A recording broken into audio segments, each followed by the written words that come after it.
అందరికీ నమస్కారం. మైదా పిండి కానీ షుగర్ కానీ వాడకుండా గోధుమ పిండి, రాగి పిండి అలాగే బెల్లంతో చాక్లెట్ కేక్ ఎలా చేయాలో సింపుల్గా చూద్దామా? ఒక బౌల్ తీసుకొని దాంట్లోకి 1 కప్పు పెరుగును వేసుకోండి.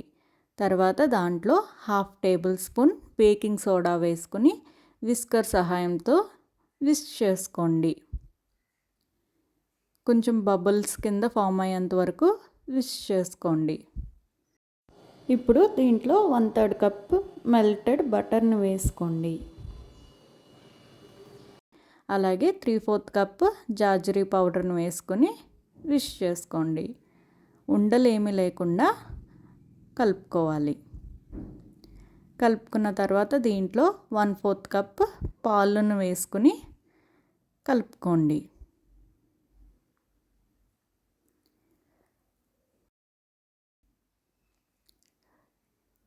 ఇప్పుడు 1/2 కప్ రాగి పిండి, అలాగే 1/2 కప్ గోధుమ పిండి, 1 టేబుల్ స్పూన్ బేకింగ్ పౌడర్ వేసుకొని ఉండలేమీ లేకుండా ఒకసారి మిక్స్ చేసుకోండి.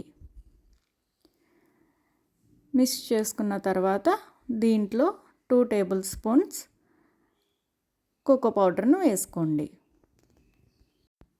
వేసుకుని మళ్ళీ ఒకసారి కలుపుకోండి. మీకు ఏమన్నా కొంచెం గట్టిగా ఉందనుకుంటే బ్యాటర్ కొంచెం పాలు వేసుకోండి. చూడండి, చూపిస్తున్న విధంగా ఈ కన్సిస్టెన్సీలో ఉండాలి. ఇప్పుడు మీకు కావాలనుకుంటే వెనిలా ఎసెన్స్ వేసుకోండి. నేనైతే ఇలాచీ పౌడర్ వేసుకున్నాను. వేసుకుని ఒకసారి కలుపుకున్న తర్వాత కేక్ మౌల్డ్లోకి వేసుకోండి. ముందుగానే ఓవెన్ని ప్రీహీట్ చేసుకున్నాను. 180 డిగ్రీ సెల్సియస్లో 5 మినిట్స్ పెట్టుకొని ప్రీహీట్ చేసుకుని ఉంచుకున్నాను. ఇప్పుడు ఈ కేక్ బ్యాటర్ వేసుకున్న తర్వాత దానిపైన మీకు కావాలనుకుంటే డ్రై ఫ్రూట్స్ వేసుకోండి. నేనైతే చాకో చిప్స్ వేసుకుంటున్నాను. వేసుకుని ఓవెన్లో ప్లేస్ చేసి 180 డిగ్రీ సెల్సియస్లో 25 మినిట్స్ టైం పీరియడ్ పెట్టుకొని కుక్ చేసుకోండి. చాలా సింపుల్గా అయిపోతుంది, అలాగే చాలా హెల్తీగా ఉంటుంది. పిల్లలు కూడా చాలా ఇష్టంగా తింటారు. ఒకసారి ట్రై చేసి చూడండి. ఇలా టూత్పిక్ పెట్టి చూడండి క్లీన్గా వచ్చేస్తుంది కదా. Cake ready. కొంచెం చల్లారిన తర్వాత డీమౌల్డ్ చేద్దాం. చూడండి, పర్ఫెక్ట్గా కుక్ అయ్యింది.